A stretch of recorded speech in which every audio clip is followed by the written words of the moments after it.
Bon, sur ce titre très aguicheur mais pas putaclic, laisse-moi te poser une question. Tu veux vraiment devenir un Tchad? Un dieu vivant? Une figure mythologique? Alors tu dois impérativement faire ça. Cette semaine, on va parler de l'habitude la plus utile que tu pourras mettre en place dans l'entièreté de ton existence. Un truc tellement simple mais tellement oublié, à un point où ça m'énerve.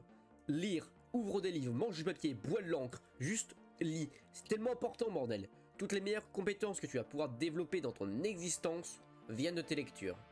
Pourquoi c'est aussi puissant de lire, tu me diras? Car tout simplement, les bénéfices sur ton cerveau sont immenses et nombreuses.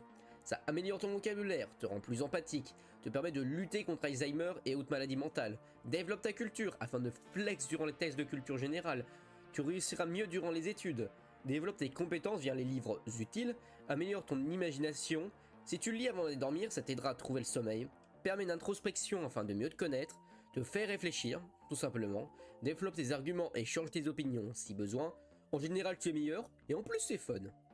Et si tu veux pas écouter un mec qui se représente par Platon chemise bleue sur une chaîne YouTube qu'il a créée il y a 3 semaines, alors tu écouteras certainement Bill Gates. Dans une interview pour le New York Times, il déclare lire environ 50 livres par an. Et c'est pas un qui est isolé, la plupart des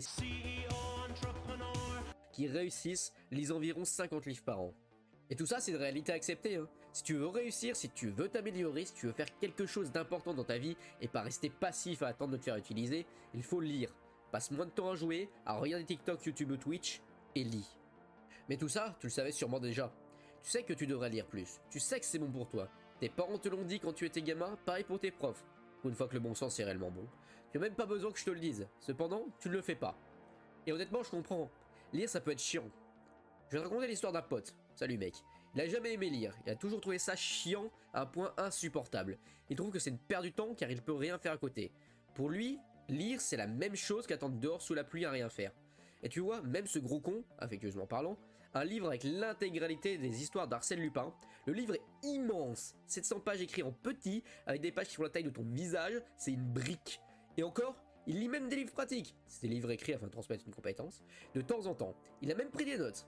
Donc tu vois, même ce cas perdu a trouvé du plaisir à lire. C'est pas inné, c'est un plaisir qui se découvre et se maintient. Par contre, il y a une excuse inexcusable qui est utilisée 90% du temps. C'est le fameux « j'ai pas le temps ». Ouh putain. Je vais laisser le mot du passé te expliquer. D'ailleurs, je te conseille franchement de regarder la vidéo sur détox dopamine. C'est un principe qui t'aidera sur tous les aspects de ta vie. Numéro 3, se trouver des excuses. La définition même de la médiocrité. Se trouver des excuses est inutile et contre-productif. Tu vas pas évoluer comme ça. Et si tu as le temps, même si tu as cours, tu as le temps pour jouer 4 heures le soir ou même te taper des 2-3 heures du mat dans la nuit du mardi au mercredi car tu veux vraiment finir cette série et que bon, t'as cours que le matin. Voilà, comme je le dis, si tu as le temps. Et si j'ai pas la thune, mec, les bibliothèques ça existe. Même si bon, je te l'accorde, certaines peuvent être éclatées et tu n'as pas forcément accès au livre que tu veux. Mais t'es sur internet en 2022. Si tu veux quelque chose de gratuit, tu le trouveras. Et si tu as la flemme de chercher, envoie-moi un mail, je t'enverrai les bonnes adresses. Maintenant que tu as accès à toutes les connaissances du monde gratuitement et que tu n'as plus d'excuses valides pour t'empêcher de devenir un dieu omniscient avec un cerveau suffisamment grand pour contenir le cosmos, tu vas faire attention et impérativement éviter ces erreurs. Bien évidemment, on va commencer par la plus basique de toutes, une des erreurs déjà décrites sur la dernière vidéo, y aller trop fort. Si tu vas trop fort d'un coup, via une poussée exceptionnelle de motivation, tu vas juste faire un burn-out dès que la motivation originelle réduit. Donc s'il te plaît, tu vas me faire le plus grand plaisir du monde et tu vas lire 5 pages par jour. Juste 5 pages. Une fois que tu es habitué à tes 5 pages et que tu as ce sentiment de te sentir un peu con car bon, déjà fini, c'est pas énorme 5 pages en vrai, tu pourras augmenter doucement. Reste sur la ligne du pas énorme mais pas rien non plus. Deuxième erreur, lire des livres trop complexes. Que ce soit à cause du langage utilisé trop soutenu ou trop vieux, il ne faut pas que ton initiation à la lecture soit parcours du combattant à chaque ligne. Tu cherches sous le déco chaque mot que tu lis, c'est pas super agréable ou fluide. Ou encore, que le livre parle de choses trop techniques. Lis quelque chose de plus fun, de plus souple, de moins concret. Prends-toi un simple livre de SF, un roman ou autre chose du genre. Mais attention, évite de partir dans un univers trop détendu. Si tu commences avec Warhammer, bon, ça va pas être simple. Troisième erreur, lire plusieurs livres en même temps. Ton cerveau n'est pas super bien fait pour le multitâche. Concentre-toi sur une chose à la fois, c'est bien plus efficace. Ça évitera aussi de te perdre dans tes pensées, de confondre plusieurs livres et d'avoir des pensées brouillonnes. Quatrième et dernière erreur, faire quelque chose à côté. Quand tu lis, tu ne fais que ça.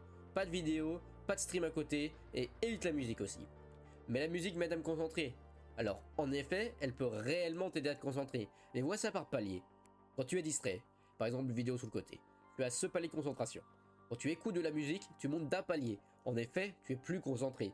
Et quand tu es dans le silence, tu atteins le palier ultime de la concentration. Donc, pour résumer, la musique peut t'aider, c'est vrai. Tu peux l'utiliser, mais ça ne sera pas la façon la plus optimale. J'ai dit que c'était la dernière? J'ai menti. Il y a une cinquième, mais bon, c'est loin, très loin d'être commun. Lire trop. Eh oui, comme toutes les bonnes choses, en abuser c'est mauvais. Quand tu atteins par exemple 3 à 4 heures de lecture par jour, en général, il faut t'arrêter. Sinon ça peut causer perte de l'attention d'information, un peu con de lire pour un souvenir, déconnecter de la réalité, flemme de réaliser les tâches de la journée, manque de mouvement, fatigue visuelle et fatigue tout court, isolation, te cacher dans la lecture dès que le moindre problème arrive, des migraines, un surplus d'informations tuant la productivité, et qui est une paralysie d'information. Voilà, ça c'était les problèmes. Tu sais pourquoi c'est bon, tu n'as plus d'excuses et tu connais les problèmes à éviter. Il est temps de te donner la méthode et enfin obtenir le cerveau de Batman et d'Einstein combiné. Pour la méthode, ça va être très simple. Pas besoin d'être un génie pour se mettre à lire. Heureusement d'ailleurs. Mais ça demande un peu plus d'effort pour pas marcher sur des mines cachées. En premier, il faut choisir un livre. Et en vrai, c'est sûrement le point plus compliqué. Enfin, compliqué. C'est un grand mot pour ce niveau de difficulté. Commence déjà par des livres fun. Il faut simplement suivre tes goûts. Tu es fan de Pirates des Caraïbes et donc une personne de très grand goût que j'adore, lis des livres sur les pirates. Lis Le Trésor par exemple. Tu aimes la SF depuis que le film Dune t'a mis une claque visuelle, alors lis les livres originaux. Tu es plus film rempli de suspense avec de bonnes enquêtes. Agatha Christie est le premier indice à suivre. Tu as regardé l'intégralité du MCU? Qu'est-ce que tu fais encore sur cette vidéo? Va lire les comics d'ici et rends-toi compte que l'univers est plus cool. Non, je déconne. Ou pas. Qui sait? Dans tous les cas, va les Watchmen. Même si en vrai tu triches un peu car il y a des images. Pour le début ça passe, je te l'accorde. Par contre plus tard, lis sans images. Puis on te voit les BD / manga comme lecture fun le soir avant d'aller dormir ou après le boulot. Ce que je fais moi. Actuellement je lis Vagabond pendant 30 à 60 minutes une fois fini de bosser. Etc. etc. Il y a un livre pour tout le monde. Deuxièmement, une fois que tu as fini ton livre fun, tu peux commencer à t'intéresser à des livres plus techniques. Mais pas trop non plus. Les autobiographies sont très bonnes pour ça. Tu apprends des choses tout en suivant la vie d'une personne, c'est bien plus fun à lire. Je te recommande The Art of Learning de Joshua Waitzkin. Tu veux savoir comment apprendre à un niveau d'élite mondial tout en suivant la vie d'un champion d'échecs et d'art martial. Comment ça peut pas t'intriguer? Le mec a fait un 180 dans sa vie et est quand même devenu champion du monde, en battant des mecs qui s'étaient entraînés toute leur vie. Il est juste meilleur. Troisièmement, on suit la logique. Maintenant, tu t'attaques à un livre pratique, full conseil, full science et études, full dinguerie constante. Je ne peux que te recommander Deep Work en premier lieu. Vraiment un must pour savoir comment réellement travailler efficacement. Ensuite, tu peux chercher des livres dans un domaine de compétences qui t'intéresse. Généralement, les best-sellers dans leur catégorie le sont pour une bonne raison. Mais oublie pas de creuser plus profond une fois que tu as écumé la front page d'Amazon. Quatrièmement, en vrai j'aurais dû le placer au début tellement c'est important. Il faut y aller doucement. Je vais répéter ça encore et encore, mais il faut que tu comprennes que c'est primordial. Tu lis 5 pages, une fois que tu es habitué à tes 5 pages, tu continues sur la ligne du pas énorme et pas rien non plus, et tu augmentes à 10, ensuite à 15, etc. etc. Cinquièmement, et un environnement qui te permet de lire. Trouve-toi un coin seul, chez toi ou dehors, sans distraction, vidéo, live, et sans musique si tu veux le focus maximal. Tu peux aller dans un parc, dans ta chambre, poser loin de ton PC et de ton téléphone, ou un bureau si tu en as un, petit chanceux, et profite de ta lecture. Pour le numéro 6, comme je te l'ai dit à la fin du dernier paragraphe, profite, amuse-toi, prends du plaisir, laisse ton esprit vagabonder et imaginer. Fais-le quotidiennement et ton cerveau grandira tellement que tu pourras voler avec. Bon, voilà. Désormais, avec assez de prep time et à la seule force de son cerveau, tu vas pouvoir vaincre des ennemis assez puissants pour détruire l'univers. Tu vas enfin pouvoir développer ton cerveau au maximum de ses capacités, t'empêcher de pourrir de l'intérieur et flex sur tout le monde avec ton cerveau et ton ego clairement supérieur, tout en kiffant des histoires super bien écrites et utilisant des nouvelles compétences qui valent des milliers d'euros. Une étape de plus afin de passer de jambon sens à figure mythologique. J'espère que ça t'a plu. Cette vidéo est plus un rappel qu'une vraie méthode, mais souvent il suffit juste d'entendre les choses de façon claire pour pouvoir avancer. N'hésite pas à te partager, liker et t'abonner pour rejoindre le Panthéon. Envoie un mail si tu veux les bonnes adresses, et je te dis à une prochaine. Bisous mec, t'es un putain de chad. Les comics d'ici sont meilleurs.